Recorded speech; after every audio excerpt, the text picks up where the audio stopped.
Hello and welcome to the JB&M Sports Fanatic channel. Thank you for joining me for this video. And we're going to talk about the Baltimore Ravens here by signing former Stanford and Indiana defensive lineman Javon Swann, who actually attended the rookie camp with the Pittsburgh Steelers before getting a workout with the Houston Texans, but he ends up with the Baltimore Ravens. So imagine that you go to camp with the Steelers, and then that same offseason you end up a Baltimore Raven. So this is great with the opportunity for him to try to come on and make the roster, although he'll be going to a defense that last year was certainly one of the top five defenses out there. They've got guys like Calais Campbell, Derek Wolfe, and Brandon Williams, Pernell McPhee, just to mention some of the guys on the defensive line already. Then you add, guys on the back end, like on that linebacking core, like Patrick Queen, Malik Harrison, and so forth. So this defense is stouted with a lot of talent. He's going to be coming in looking to compete for a roster spot, to try to add some depth here for the Ravens. And so we'll see how that works out for him, whether or not this results in a practice squad for him. We'll see how this works out for him, but certainly a great opportunity for him. And I'm excited for him to be able to get this opportunity. Now, in terms of what he was able to produce at the collegiate level, at 6'2", 280 pounds, he spent 3 years with Stanford. And throughout that time, in terms of his production, he was able to accumulate over those last 3 years in Stanford 83 tackles and 8.5 sacks, as well as an interception as well, and a fumble recovery. And so last year with Indiana, obviously, with COVID, it was a reduced season for the Big Ten.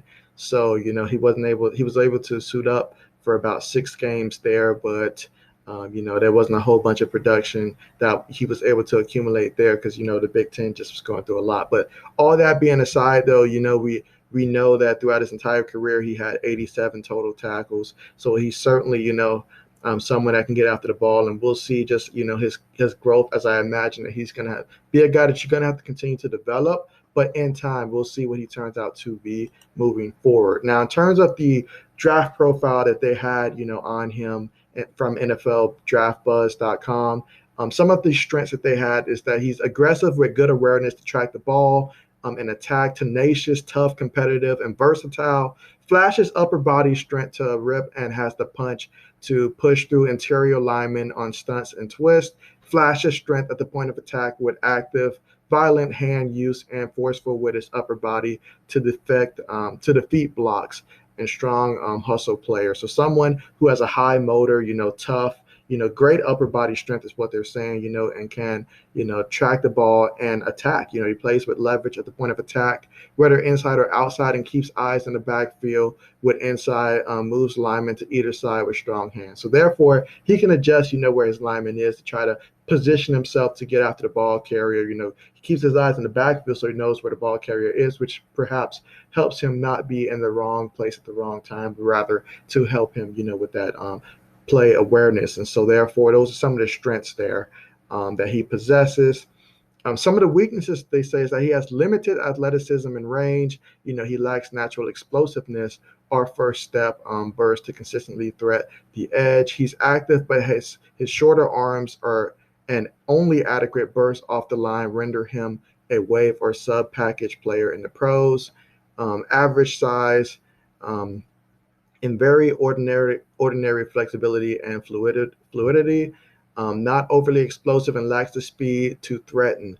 Plays upright and limited power to disengage and is not overpowering with any aspect. Not a quick twitch athlete or natural flexible short area player, fails to rely when initial push is halted.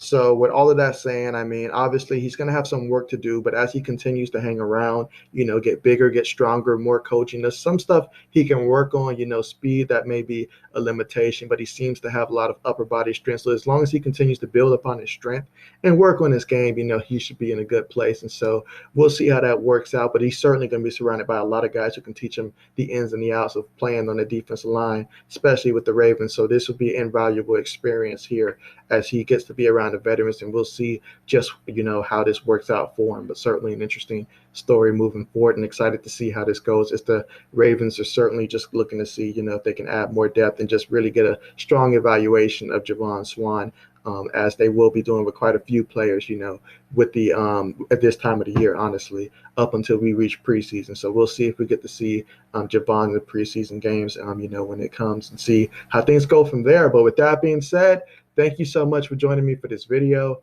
Hope you enjoyed it. And as always, more news continues to drop. You can be sure to find it here. So thanks again for watching, and see you guys next time.